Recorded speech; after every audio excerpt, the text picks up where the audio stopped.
Hello, everybody. Thank you so much for joining us. I'm super excited to have Laura Novak Meyer with us today. She reached out to us with an awesome quick tip video she made about how important it is to deliver your images to your clients quickly, and use sticky elements as a way to do that. So I reached out to her right away, and she was super gracious to come on the show and talk to us about all things marketing in her business. So Laura, thank you so much for joining us. Yeah, thank you so much for having me. I really appreciate it. Of course. So tell the audience really quickly, those of us who may not be familiar with your work, Yeah. how long have you been in the business, and what are you working on now? I have been in the business for a long time, actually, when I really think about it. I started the business when I was 12. No, just kidding. I've been in the business for over 10 years. I think I'm coming up on my 12th year in the business. Mainly photographed weddings, probably for the first like 5 or 6 years. And then the last, I would say 6 or 7, I've gotten more into children's portraiture. And now I have 2 studios in the Philadelphia area with about 16 employees, and we photograph pretty much over like 1,000 families a year between the 2 locations. Yeah. Good for you. How long have you had? Did you start with both studios right away, or was it a baby step? How did you get into baby steps? You know, I think sometimes, especially people who are starting out, and I can certainly understand because I would be the same way.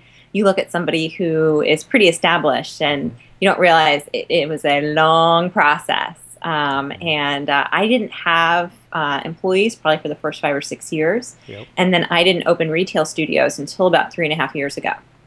And so it's maybe over a little over 3 years ago that I really went more of a pretty busy studio storefront type of model. So if I'm doing the math, that means you were opening 2 studios right in the mix of a pretty crummy economy. So how is that? And what's your experience? Economy, right? Yeah, it was pretty crummy economy. I mean, I think that whereas the news feeds have changed quite a bit, I don't think that the spending mentality has. I think that it was very much an opportunity for people to think deeply about their value and what they do value. And our position, which it continues to be, even though I guess the recession is over, is that you know, you could spend a lot of money on something that might be in the Goodwill pile 2 or 3 years from now, or you can spend a lot of money on something that you're going to take to the retirement home with you. And that's really been our messaging, and it's something that I firmly believe in. It's part of our core values. It's not just lip service. That's and awesome. I think that has really carried us through. Good for you. I think that I can tell already just in chatting with you. We've talked before how there's such value in having an optimistic attitude where if you want to be right about something, like if you want to be right that the economy sucks and nobody wants to spend money, Yes. I found that you can pretty much find evidence of that wherever you want to go looking for it. Yes. But if you want to be right about something else, that people will, like you said, invest in things they truly value for the long term. I think when you look in the right places, you're going to find evidence of that also. I definitely think so. I mean, it's sort of funny too, because I graduated in a recession. You know, I graduated I did a 5-year program. I graduated in 2001. And so I graduated in a bubble burst. And then I guess we had a couple good years. I don't know. I always remember working really hard. I don't know. And then recession tanked. So I'm still waiting for that good economy in the last 11 years.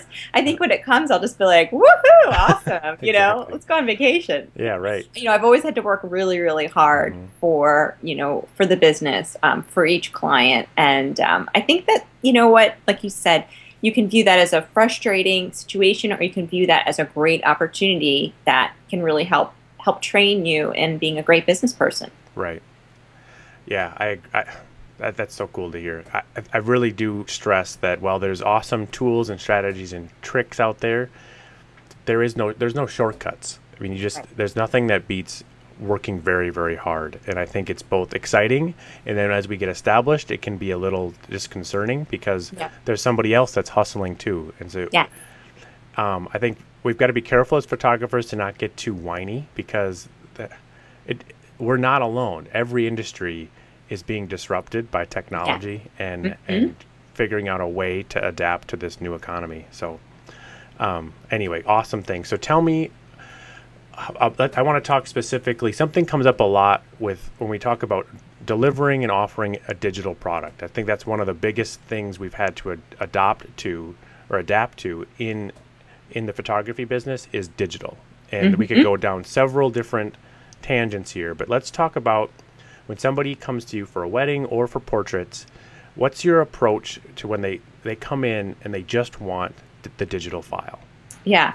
And I want to reiterate, kind of like what you were saying, is that this isn't new. I mean, when I first started wedding photography, people asked if they got their negatives. That was a really big, that was a really big question. Like, oh, can I get my negatives? It's like, do you even know what to do with negatives? Do you know how to store them? Do you know what lab to bring them to? Right. People didn't. They just wanted that feeling of having something secure. So a couple thoughts when it comes to digitals. The first is I always ask people why. I would like my digital files. Oh, why? Because I want to use them on Facebook. Or I want to show them to my friends and family. Oh, great. Well, we have this great product, which is a sticky album. So if you are really addressing the customer's concerns and getting at why, you may find that, it isn't that they're looking to buy a disc for $100. Maybe they are, and, that's another issue in itself. But they might not be. Or I really just want to have them. Well, actually, what we print has a greater level of archival quality than a disc will. If we give you a beautiful piece of artwork, you'll have it hanging on your wall. You'll bring it to your retirement home, we hope. If you have a disc, there's actually only a shelf life of about 10 years. So really kind of talking through the customer and understanding their needs is pretty important, I think.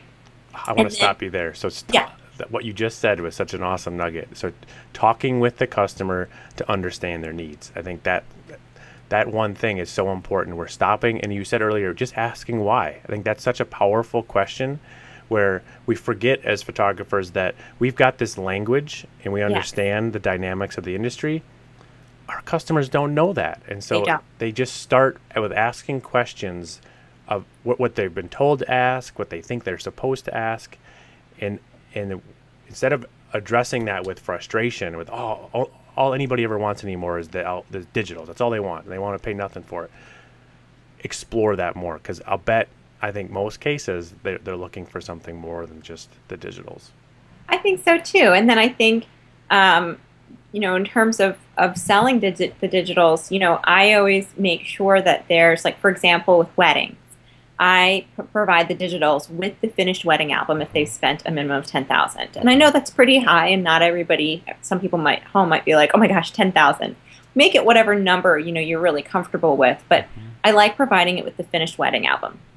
And the reason for that is because they have the album to refer to. That's the finished piece of artwork that you provide. At that point, if they have the files and they go print out a bunch of 4x6s for their second cousins, who cares? Like, I don't care.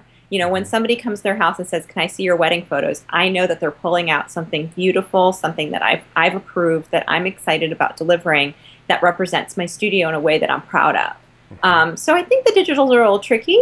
But we've really figured out how to navigate them well. And like I said, I really do believe so much in your product, because I think it's a way to navigate it while meeting people's needs and still being able to to sell the core product that you really want to, which for us is typically wall art or a beautiful wedding album. Awesome. Okay, so let's talk about. I want to pull this apart. So you didn't just start charging 10 grand a wedding right out the gate. So no, if you take off like a couple zeros. Yep. And that's probably where I started. One of the things I like talking to people about is I think, and you can correct me if I'm wrong, but a lot of us get so much of our business from word of mouth referrals. So the dilemma is, as we start raising our rates, is you get referrals from customers a couple years ago or even last year that come to you. What happens when they come to you and say, oh, I paid $5,000 and I loved what you did for my girlfriend. Yes. How do you handle that conversation? That is so tricky. I did. I mean, I probably, if I remember, now this was a while ago, but if I remember my first wedding, I'm sure I was charging under $1,000. And I think I do remember raising my prices like 9 times in the first year. And while I was growing rapidly like that, I would say, hey, I'm gonna do this for you at this price, but please just don't tell anybody. If they ask you how much you spent, please just say, you know what, I don't remember, or I'm not sure, what Laura charges these days. Can you just go and check with her. Right. So I did that for a little while. Like it was kind of like a, hey, you and me, Right. kind of thing for a little while.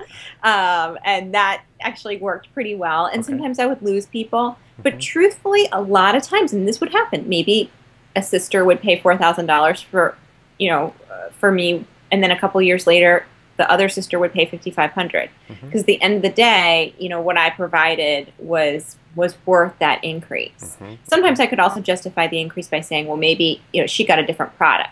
Hmm. Or I would up my prices, but maybe then an hour of coverage. Hmm. And so it didn't feel quite as like, okay, well, I'm paying more, but I got something a little bit different. Yeah.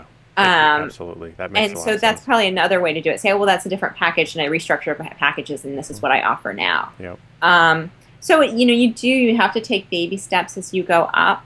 But it was something that, or I would contact a planner, and I would sit down with the planner and say, these are the prices that I now charge, and talk to the planner about it, and say, do you think this is something that I could do, at this point in my career? And they would tell me, and that's a good way to get people's buy-in, is to ask them their opinion. That's really smart. So I was going to go that direction next. So I think that for some people, the short answer, once you're starting to raise your rates, to some degree, you kind of have to start your marketing branding over again. Not Yeah. from scratch, but just there's something that's kind of resetting where you've got to start tapping in to a different target market that you're attracting with this new level of your brand. So one of my questions was, what are some of the other methods you used to tap into those new markets? And was one of them, how have you worked with planners, and how do you recommend people who are starting out and growing to leverage wedding planners in their marketing efforts? Yeah, I mean, I think it's a really good way to think about it, the way that you're describing it, where you look at what those next steps are and try to be strategic about moving forward. And I think that in terms of moving up, I would say that, if you look at somebody's website who's very established and they have extensive galleries and they're working with celebrity planners, it's very easy to get overwhelmed. I would be extremely overwhelmed. And I think the idea is not to overwhelm yourself and say, okay, that's where they are, and I'm not going to be there tomorrow, and maybe I'll never be there. But I'm still going to have a career that I love, that I'm excited about, that I'm lucky to be in. And what I'm going to do is I'm going to do what I think the people in my price group, in my price range, and my aesthetic want at this point. And now it's so easy. I mean, 10 years ago, there was no Pinterest, there was no blogs, there was no Facebook. Now you can actually keep tabs on your customers, see what they're talking about, see where they shop, see what types of things they're pinning, and tap into the look and feel that a majority of your customers seem to be going for. And you will find that as you change in price, that look and feel changes. And the key is to keep up with it, is to be able to take a step back every now and then. Go walk in the woods, do a yoga class, whatever you need to do to take a step back and say, oh, okay, that looks different. That's looking a little bit different than where I was, and I need to update, and I need to change, and I need to modify in order to now speak to the people that I'd like to target. So Right. it's an art. Some people say, oh, well, I'm not a business person. I'm like, oh my gosh, business is an art. It is the biggest art there is, So true. and it really is an art to stay on top of what your customers' needs are and present yourself in a way that's appealing to them. Yes, very well said. That's huge. So, what are some of your recommendations for? So, I'm trying to put myself in the shoes of people who are just building and growing. So, a lot of wedding planners are already going to have their go-to, like their Yes. go-to wedding photographers. How do you get in, like, in with these wedding planners in a way that's effective, and how do you get their attention when you're first meeting them? Yeah. Well, it's actually kind of interesting. I never even thought of doing this before. I just had a thought of when we were talking, is that I guess you could probably send a sticky album to a planner too, right? Mm-hmm. You could probably put a bunch of details Mm-hmm. in an album and email it to them. Gosh, they would love that. Yeah. But I remember sitting at home being like, gosh, that's like a top planner. How do I work with that person? How do I, and then you just work really, really hard in your market. You shoot as much as you can, shoot as many weddings as you can. And someday, somebody's going to come along and hire you first before that planner.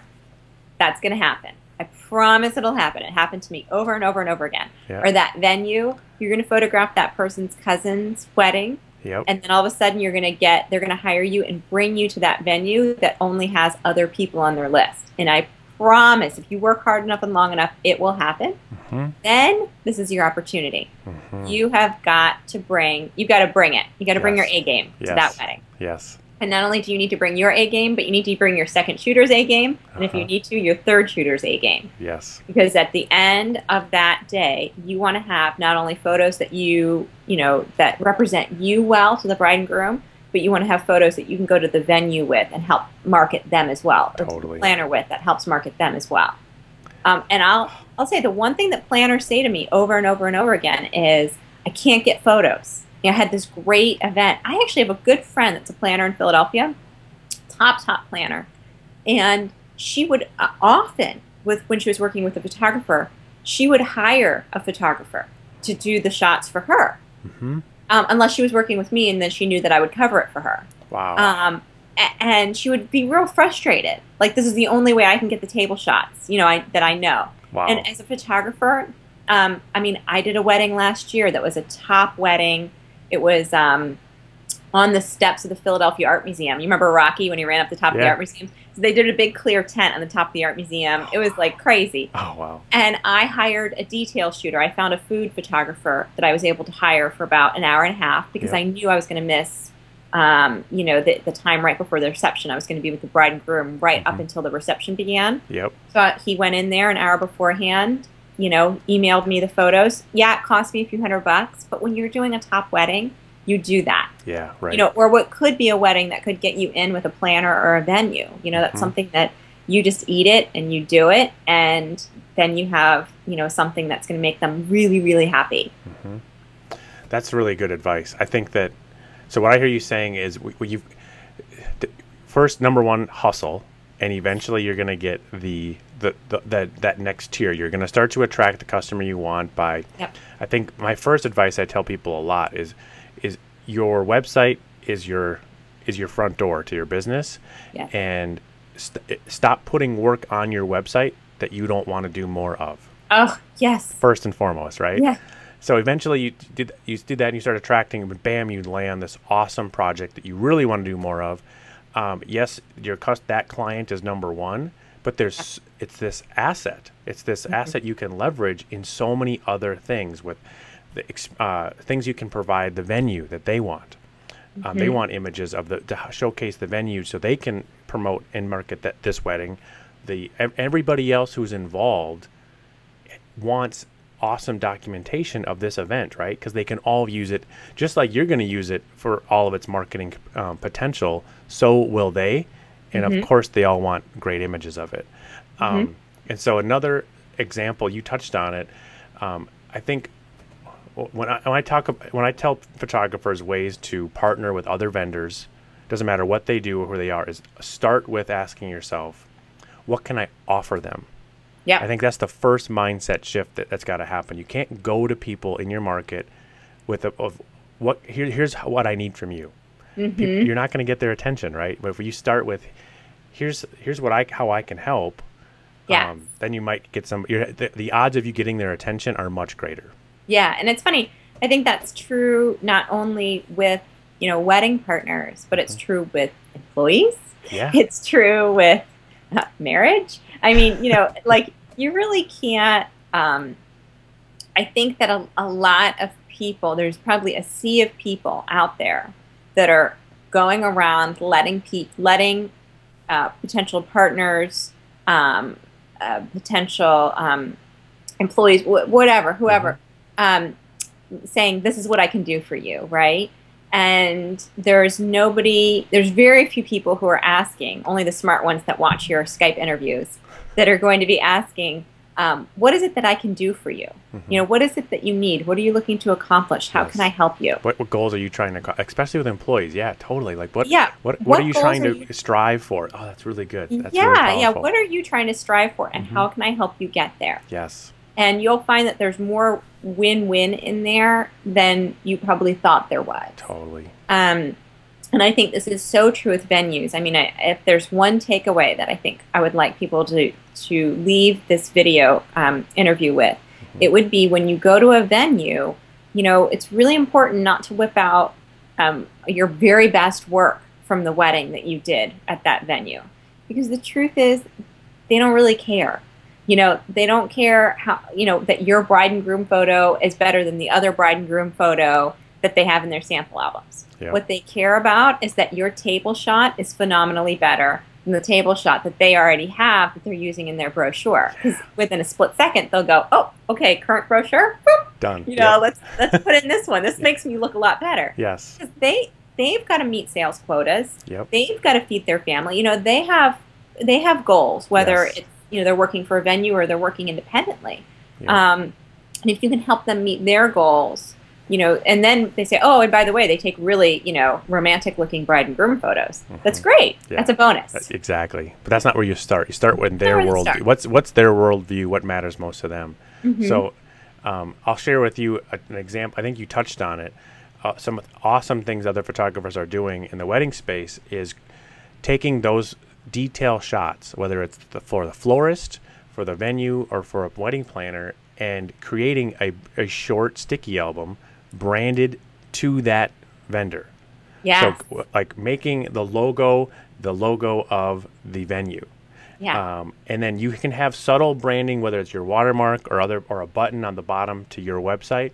Yeah. Great. But make it first and foremost a marketing tool for this vendor, for the venue, for the florist. And then once you've had a handful of these in your area, then you've got like an assortment of things, of goodies you can bring to the planner. Say, hey, I'm sure almost all planners now have iPads.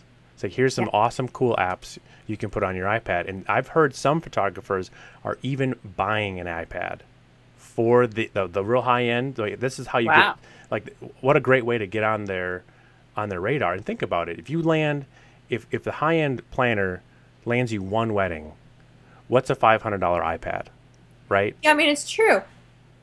I don't know if I would do that. I don't know.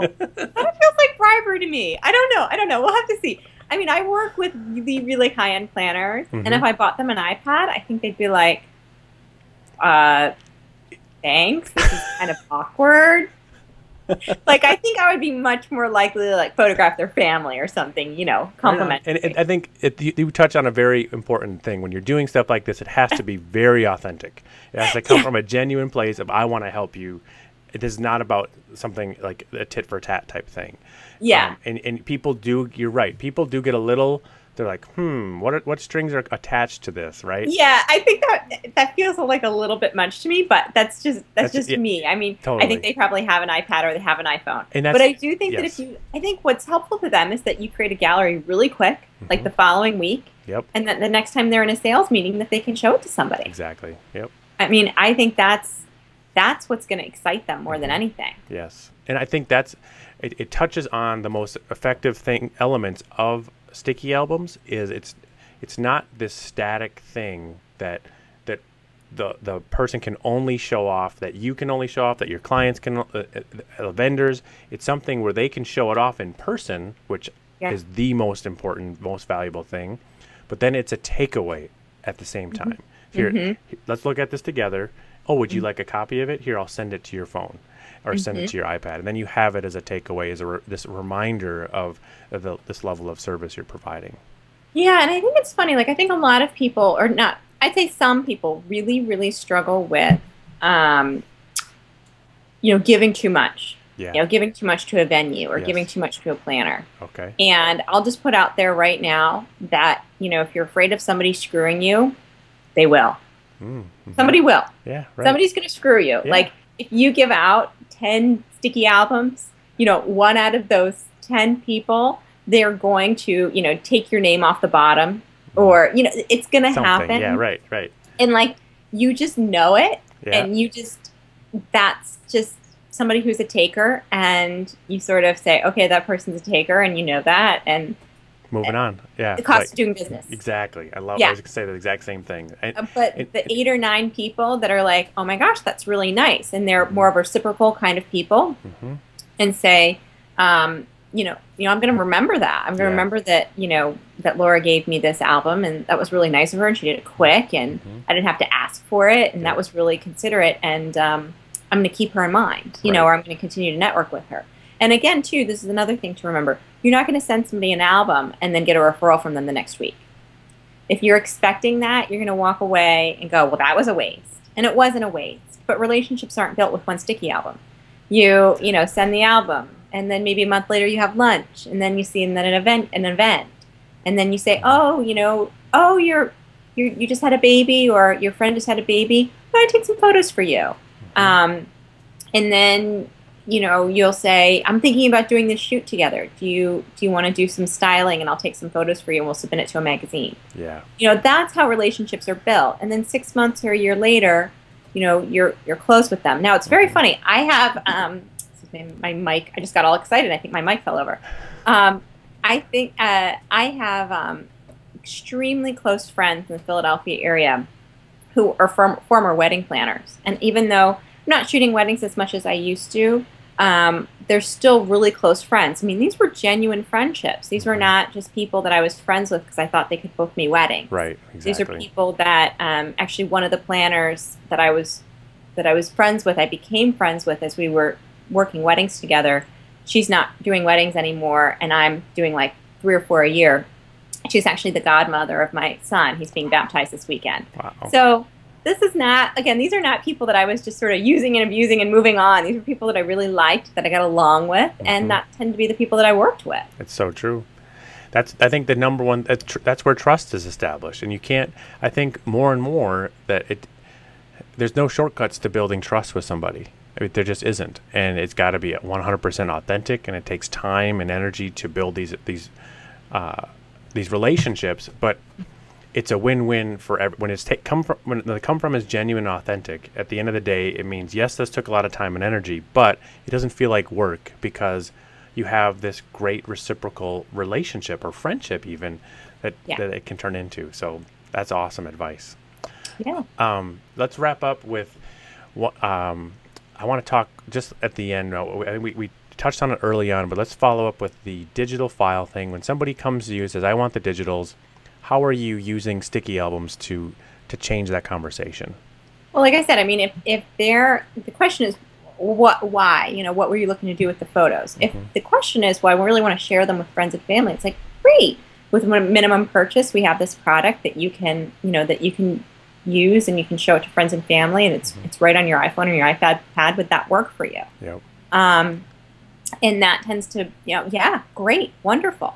And then you can change the conversation to other products that you would like to, that you'd like to promote or sell. And it was funny. I was telling you before we got started that a client in the area, rarely does a client bubble up to me as the owner, because they have to go through a couple layers before they get to me. They have to go through the photographer to the manager to me. Yep. But this had bubbled up where a client got a sticky album, was really frustrated because she's like, well, I can't use it. I can't open it. And can't you just send me the files? And I was like, okay, this is like the easiest software in the history of man to operate. So I know that you're probably not telling me the truth. So I took it over. Anytime that something is really, the manager just feels like they can't get anywhere with, I'll take it over. Yep. So I contacted the person and I said, oh my gosh, I use this product all the time. I love it. I actually have it of my own children, on my own device, which I do. And can, how about we get together with coffee near one of my studios for about 20 minutes, and I'll show you how to use it. And she was like, oh, no, I'm good. I figured out how to download it, And so, so it was actually extremely useful because I could tell she just wanted to print. Yeah, right. Right? And that's what she was looking to do. But by me, offering the kindness of, the owner sitting down with the customer and making sure that she knew how to use it, we got to the bottom of it. Yeah. So, some people are going to be real honest with you and say, I just want to print, and say, okay, well, let's talk about that. Yeah. Let's talk about the quality that I can provide you versus the quality that somebody else could provide you, Walmart could provide you. And this is and then if they say, well, I don't care about quality, well, I'm not for you then. Yeah, right. Exactly. I mean, that kind of ends the conversation. But at least you can get somewhere where you feel like it's productive. And if the end of the conversation is, I don't care about quality, then you It's probably you know, not you a good might fit struggle anyway. with them as a customer. Yeah, exactly. It's probably not going to be a Um, good fit. Yep. yeah, it might not be a good fit, but if you Hmm. can meet their needs in other ways, then I think it could be a good fit. Yeah. Perfect. Just using it to start the conversation where we don't have to take the actions and the questions at face value of our customers. They're just starting with their worldview, what they're motivated by, and I think it's important to remember that the questions and concerns they have today are kind of they're clouded by the excitement and the emotional jazz they get from the pictures they're going to get right now, and they Yeah, want to share it. They want to do all this stuff right now. When it's yeah, our job to slow that down and have the conversation about things, help them anticipate the things they'll want 5 years, 10 years from now. yeah, Our brains are terrible at thinking that way. Like we love thinking about today and tomorrow, where I think as professionals and as service providers, it's our job to walk people through. Think like imagine what you're going to want in 5 years, mm-hmm, and imagine what you're going to want in 10 years, and we help you guys create that. mm-hmm, And I really stress like showing people the difference between something. Well, I can just go create this myself. I've built books before on Shutterfly or wherever it is. Okay, well here's like I've heard of photographers having an actual sample. Like here's one that we printed here, and here's actually the professional like lay mm-hmm. flat archival quality print. And I think it's easy to tell the difference in quality. This one's going to last you forever, and etc. Yep, perfect. Awesome. Well, So I I think just got one of those awful battery warnings on my laptop. I'm so sorry. no, it's all good. I think Should we're have good. plugged in beforehand. It's a good time to wrap it up. Laura, Okay. thank you so much for your time today. I really Okay. appreciate it. Everybody, please check out Laura's site at the bottom, and you have a wonderful day. Thank you. You too. Thanks so much. Yep. Cheers. Okay, bye. Bye bye.